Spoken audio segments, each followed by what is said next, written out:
Programa Brasileiro de Combate ao HIV e à AIDS já recebeu muitos elogios e existe até uma certa noção popular de que a AIDS não é mais uma doença que precisamos nos preocupar tanto com ela. Mas, de acordo com o relatório da UNAIDS, o Programa das Nações Unidas sobre HIV e AIDS, nos últimos anos o número de infecções por HIV aumentou 21%.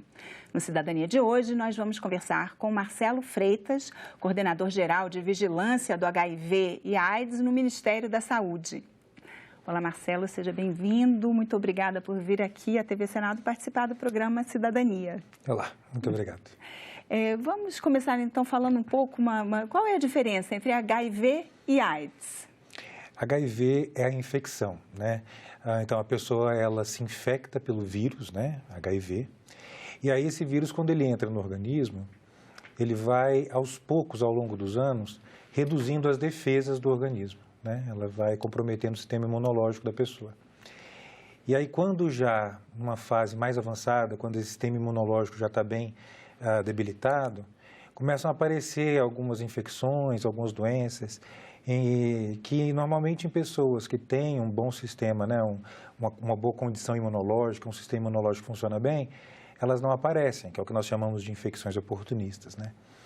Então, nessa fase avançada de infecção pelo HIV, em que já se tem sinais, sintomas mesmo de infecções, né, de doenças oportunistas, é o que eu chamo de AIDS, né, o que nós chamamos de AIDS. Que é a síndrome da imunodeficiência. Que é a síndrome, exato, já é uma síndrome justamente por isso, que é um conjunto de sinais e sintomas. Então, é a síndrome da imunodeficiência adquirida. É quando essa imunodeficiência, ela gera sinais e sintomas, né? E o que é complicado é porque durante toda a evolução, né, da infecção pelo HIV, veja que são vários anos em que a pessoa está assintomática, ela não sente nada, né? Então, ela não tem nenhum sinal, nada que possa dizer que essa pessoa está infectada pelo HIV, né? Mas, atualmente, assim, uma pessoa que é infectada pelo vírus, pelo HIV, ela não necessariamente precisa seguir todo esse percurso até desenvolver a síndrome completa. Não deve. Esse é o grande alerta, né? O grande alerta.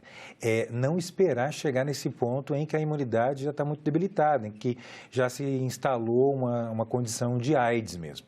Porque aí o tratamento vai ser mais... Quer dizer, é o mesmo tratamento, mas ele vai surtir um efeito, né, com mais... vai demorar um pouco mais a sentir os efeitos benéficos do tratamento. Já se tem infecções oportunistas, muitas pessoas, elas morrem dessas infecções oportunistas. Elas começam a tratar para o HIV, mas não dá nem tempo do tratamento fazer o efeito, né? Então, deixar para o fim, esperar ter sinal e sintoma para se testar, para saber se está ou não infectado, é um erro, né? A verdade é que quanto antes, quanto mais no começo da infecção pelo HIV se fizer o diagnóstico, melhores condições de se ter um tratamento oportuno, de o sistema imunológico se recuperar, né, mais facilmente e de se controlar a infecção pelo HIV. E as pessoas estão buscando esse diagnóstico precoce? O que falta? Pois é, assim, nós temos, ao longo dos anos, antigamente, nós tínhamos muito que as pessoas tinham um conhecimento de pessoas que eram famosas, etc., com aquela cara de mais AIDS mesmo, né? Lá na década de 80, muitos anos. Magrinhos. Né? Magrinhos, debilitados, né? Com o tempo, hoje, já não se vê tanto mais, né? Já é muito mais difícil se ver, vamos dizer, publicamente. Mas a realidade é que muitas pessoas ainda chegam com o que nós chamamos de diagnóstico tardio, né? Quer dizer, já chegam com o sistema imunológico debilitado, chegam numa situação de AIDS, né? Chegam com o CD4, que é o que nós chamamos de a célula de defesa, que nós medimos como está a defesa do organismo. Já bem baixo, né? Então, nós temos ainda pessoas que têm muitas resistências, né, a saber o seu diagnóstico e acabam esperando sentir alguma coisa. E esse é o perigo, né? Esperar sentir alguma coisa já vai ser lá para o fim da infecção. Para você ter uma ideia, Roberto, nós temos uma estimativa de 900 mil pessoas vivendo com HIV no país, hoje. Dessas, nós ainda temos umas 135 mil que não sabem o seu diagnóstico, né? Então, nós sabemos que se essas pessoas não fizerem o diagnóstico, não começarem o tratamento, elas vão evoluir para a AIDS, né? E por que será isso? Porque ainda existe um estigma, né, sobre a doença. Elas têm medo de confirmar, assim, desconfiam que podem ter, né, tiveram algum comportamento de risco e não querem ter aquele diagnóstico certeiro? Eu acho que é o mesmo medo que nós temos, todos nós, de fazer o diagnóstico de alguma doença, né? Quantas vezes nós protelamos, nós adiamos, nós deixamos, depois eu vejo isso, né? Eu acho que é uma situação assim, gera medo, né? Acho que gera essa questão de ter que lidar com um problema, né? Porque quando você faz o diagnóstico, você tem um problema na sua mão. Não é só com HIV, com qualquer outra doença mais grave ou que tem alguma repercussão, né, mais importante. Mas o que nós repetimos sempre é que, na verdade, não é questão só de saber de um problema. É de você ter condições de dar solução para esse problema. Porque esse problema existe. Ele vai aparecer mais cedo ou mais tarde, mas ele existe. Né? O HIV ele não tem cura. Né? Uma vez que a infecção se instala, existe controle pelos medicamentos, mas não cura. Então, ela existe, essa condição, né? Uma vez que a infecção se instale. A questão é trazer esse problema à tona, fazer o diagnóstico para começar o tratamento. Porque hoje, todas as pessoas que têm o diagnóstico para a infecção do HIV têm indicação de começar o tratamento. Antigamente não, antigamente se esperava muito a pessoa chegar numa condição do sistema imunológico mais debilitado, ou ter algumas doenças, enfim. Hoje não, todas as pessoas se sabe que o tratamento é benéfico para todas as pessoas com HIV. E aí, se iniciando o tratamento, você já quebra a evolução da infecção.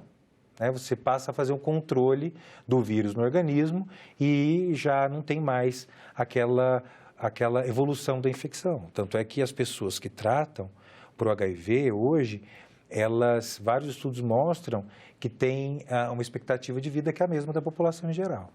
E todas as pessoas têm direito ao tratamento gratuito? Sim, o tratamento ele é oferecido gratuitamente pelo SUS, né? Tanto a parte também de testagem, nós temos vamos começar, né?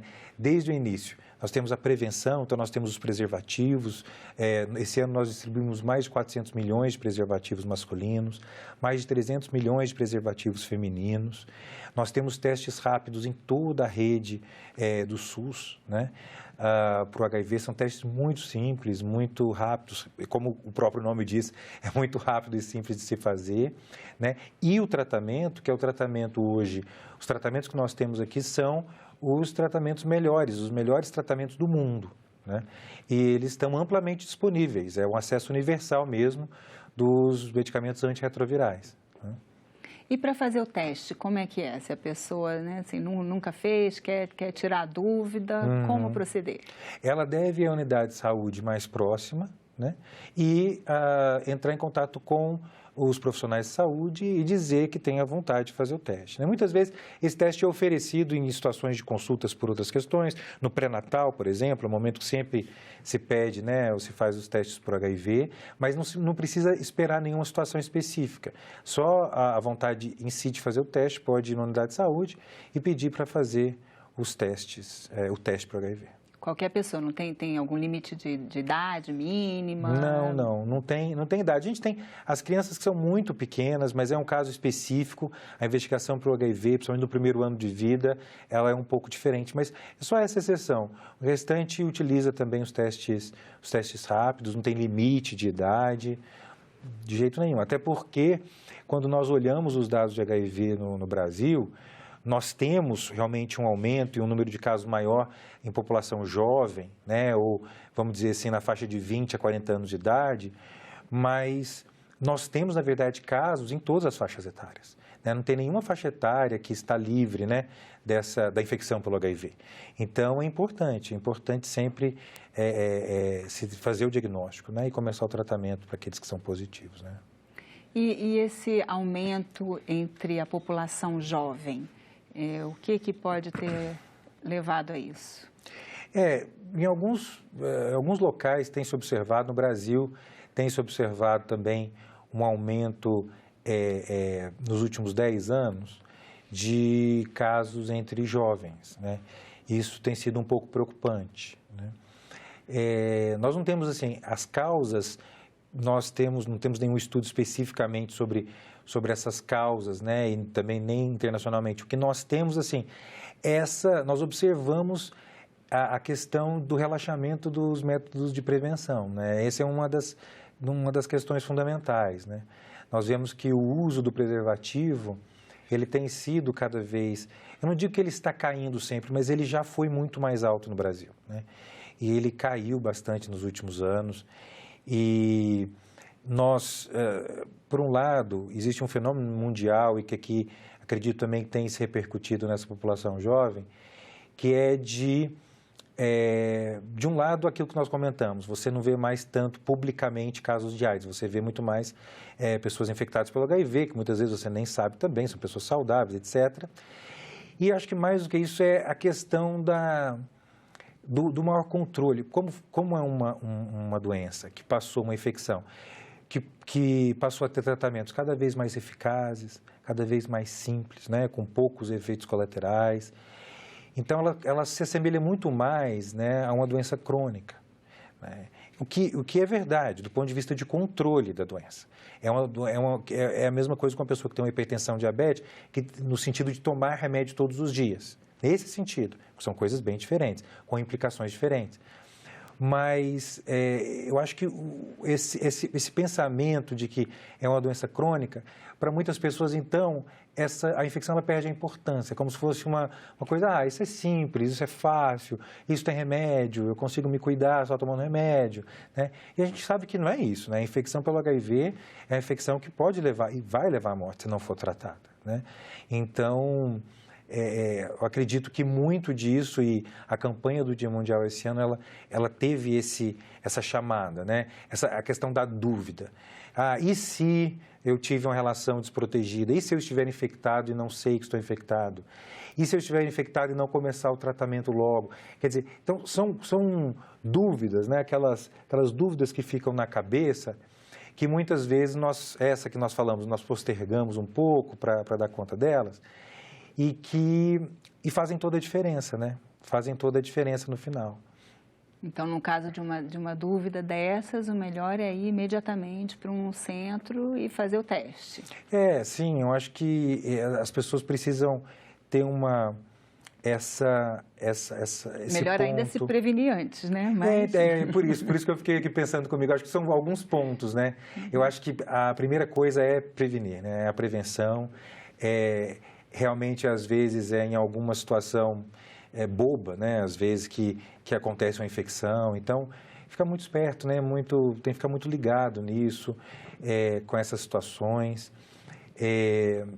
Assim, procurar também, na medida que teve alguma exposição de risco, procurar o serviço de saúde, se informar sobre a questão do teste, né? Muitas vezes, se estiver muito próximo da exposição, muitas vezes você deixa para fazer um teste um pouco à frente, por conta de um período que nós chamamos de janela imunológica, esse período inicial, logo depois da exposição, que às vezes os testes não detectam ainda a infecção, mas, e realmente fazer o teste, e caso dê positivo, entender que nós temos hoje acesso no SUS aos melhores medicamentos disponíveis e que é uma situação de se fazer um tratamento um tratamento contínuo, mas que é um tratamento absolutamente eficaz, né? Houve há alguns anos um aumento também entre a população idosa, né, que parece que havia até uma certa percepção que eles talvez não tivessem, né, correndo tanto risco, mas isso já melhorou, essa situação. Porque nós temos visto esse aumento de casos entre jovens, mas nós ainda registramos casos, sim, entre idosos, né? Houve alguns anos atrás que houve algum aumento nessa população, e o que era até esperado também, porque depois do aparecimento de algumas drogas, como Viagra e outros, né, similares, que mudaram muito, né, o perfil, a vida sexual nessa idade, nessa faixa etária, né? Então, nós tivemos um aumento da vida sexualmente ativa, né, nessa faixa etária.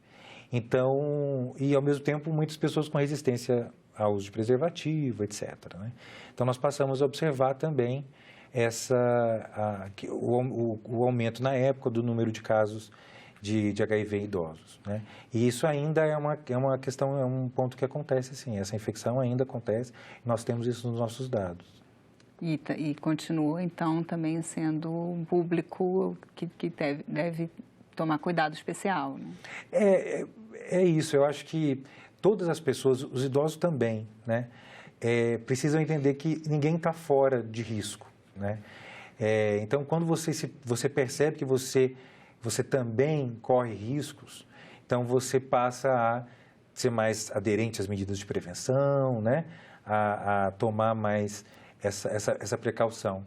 Então, acho que os idosos também, eles não estão fora do risco, eles também têm o risco, né? E é importante que eles saibam disso, né? Não é uma doença de jovens, não é isso. A gente está falando que tem um aumento na faixa de jovens, mas em todas as faixas nós temos casos. Será que isso é assim como os jovens, os idosos também não vivenciaram esse momento que você citou aí dos anos 80, das pessoas, né? Assim, aquela epidemia mesmo de AIDS, né? Talvez eles não tenham vivido isso tanto na pele.